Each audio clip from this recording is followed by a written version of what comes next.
Happy Thursday, everyone. Dan here. Today we're going to be talking about something a little more, I'm not going to say non-factual, but it's certainly not a direct information report on this.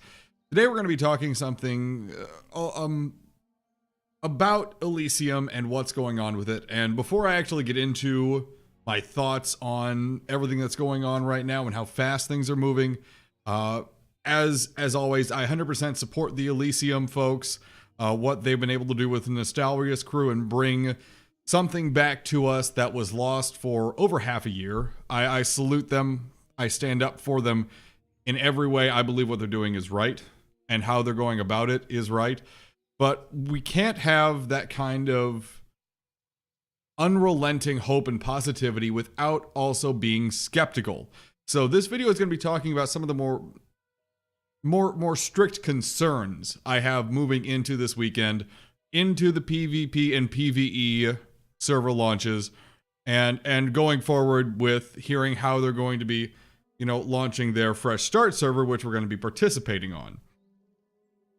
And to restate, I'm not trying to be negative about everything that's going on. I'm simply trying to keep things grounded, to understand, to ask questions.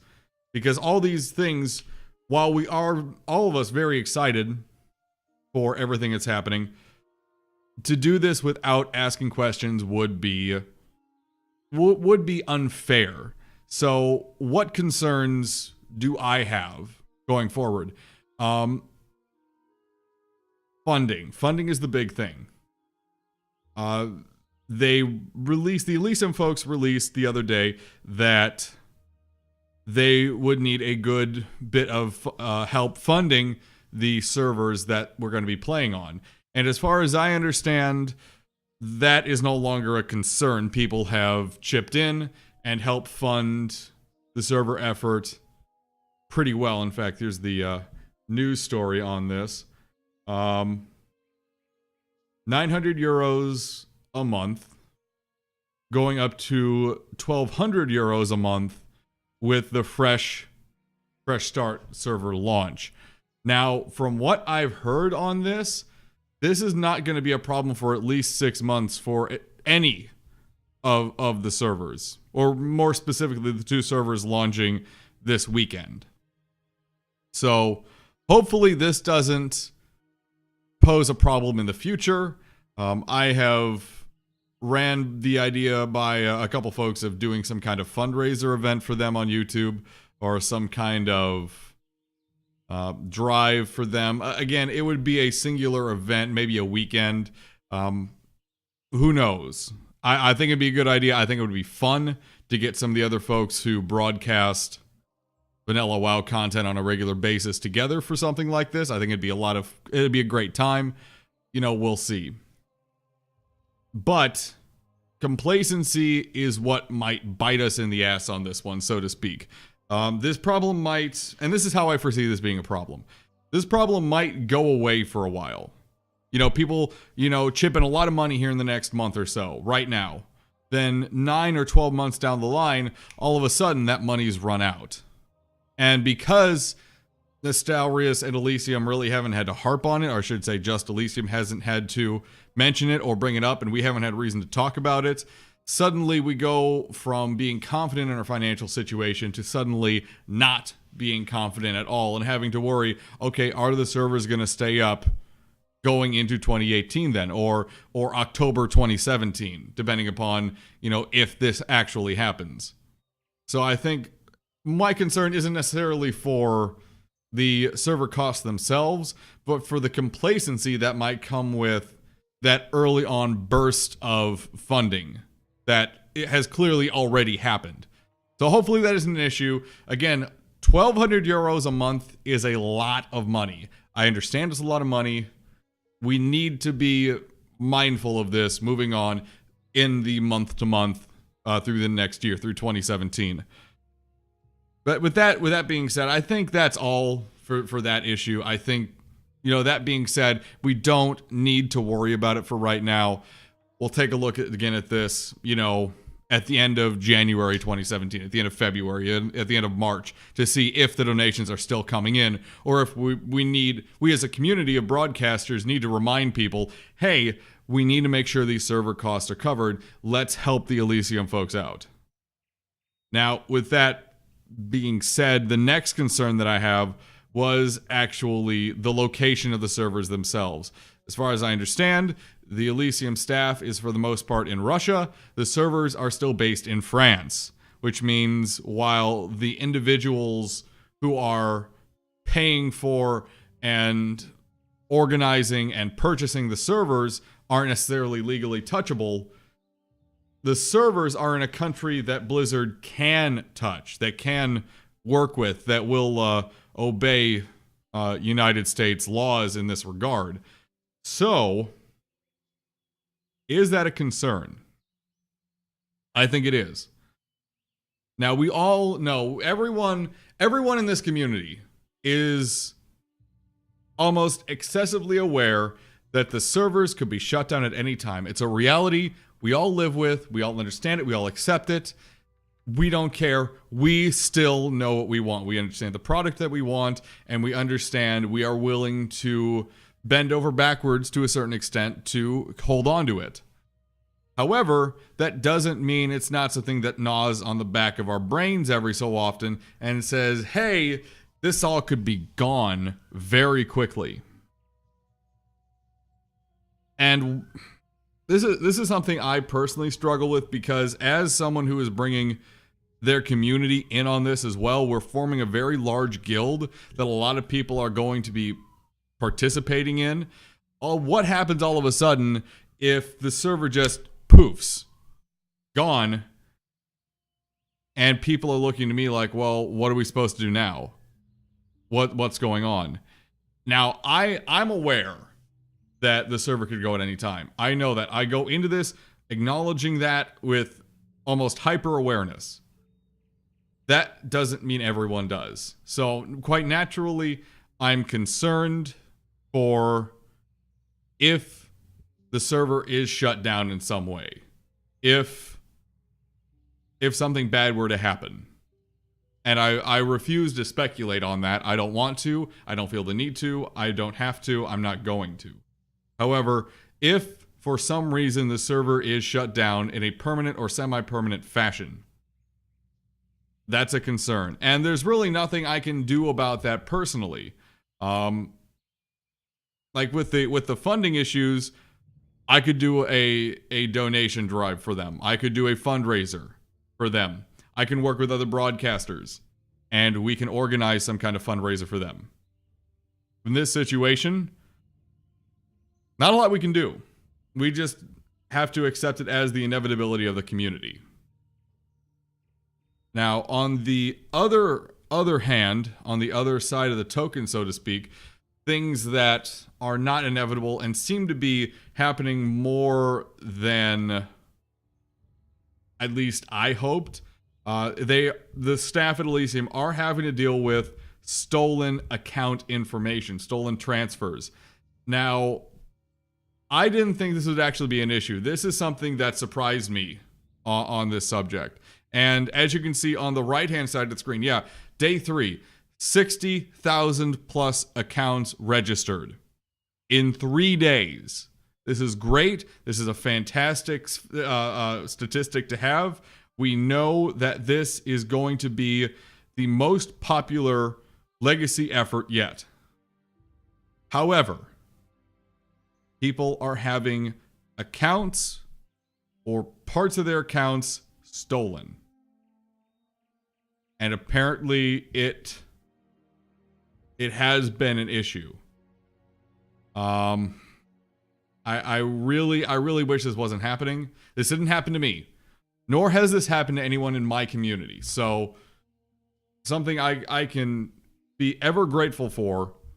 No one in the R&D community has had their account stolen or their transfer disrupted in any way. Great, fantastic. I am so happy that that's the case. That isn't the case for everyone. People are having their accounts either intercepted, the transfer intercepted, or account information stolen. And while I wish I could say there was something I could do about it. The best thing I can do is just raise awareness for this, which is why I've had this screen up this entire discussion. If you have had information stolen from you on this, had your account transfer disrupted in some way, or your account transfer didn't function because someone was able to get your token or data from this, please reference the information on the screen at elysium-project.org/news/transfer-stolen-accounts-recover. Again, there's not a lot I can do about this. And this kind of blindsided me as to what was going on. I didn't realize this would happen. But unfortunately, there are people in the community who will blatantly steal from others. Whether they're actually a part of the vanilla legacy community or not. I have no information. I have no proof on that. It's unfortunate that it's happening, though, and it speaks to how black market this effort is. And it also speaks to the fact that if Blizzard were to do this, if Blizzard were to actually put out a legacy server, it would be with a much safer environment. We wouldn't have to worry about these stolen accounts and stolen transfers, which, again, worries me as to how secure the actual servers are. And I hope it doesn't continue to be an issue. I don't think it will be, but again, it's something we have to be vigilant about in calling out when something bad is going on. It is those of us who broadcast in the legacy community, it's our responsibility to make sure everyone is aware of it. And sometimes we may sound like a broken record about it. Sometimes we may be a little annoying when it comes to it. But what eases my concerns on this is that the Elysium folks put out this huge document as soon as it started happening. They have done everything they can to make sure that people can recover their accounts even if information was stolen. And best of all, they put out a lot of information about it. So, you know, in the grand scheme of things, things are looking up. Things are looking up. My last big concern that I am worried about is the finality of it all. And this kind of ties in with the servers eventually shutting down. But my last big concern is the stability of the servers themselves and how well they'll be able to maintain their populations. As we've seen with Kronos, they're panicking. I have heard rumors, and unfortunately, I was never provided proof of this, but I've heard rumors that people who talk about Nostalrius on the Kronos servers are either being muted or banned in some way to where they can't speak anymore. And I'm unsure about this. Again, I have no proof of this, but clearly they feel the effects of time and pressure on them as launch approaches. And you can see that in the news post on the Kronos front page as well. What happens when that happens to Elysium? How well will they be able to maintain their population? How long is this going to go on for? And this is actually something I think we as broadcasters can affect in a pretty positive way.